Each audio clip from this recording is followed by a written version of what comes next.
Ayan, isang magandang araw nga sa inyong lahat mga lods. Muling sumasa inyo si Tulits para sa isa na namang maikli nating video sa araw na to mga lods. Ayan, at tayo ngay umupo na sa ating trono para umpisahan ang ating mga gawain sa araw na ito.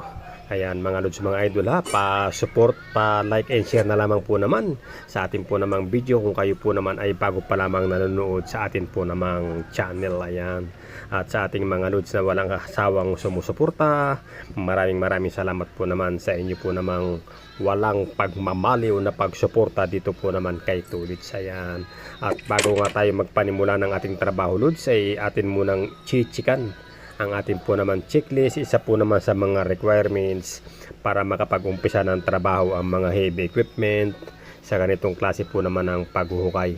Ayan mga lods, mga idol, konting test, konting check, at tayo po ay pwede nang magsimula. Ayan, kung nakarating kayo sa bahaging ito ng video ay maraming salamat mga lods sa panonood.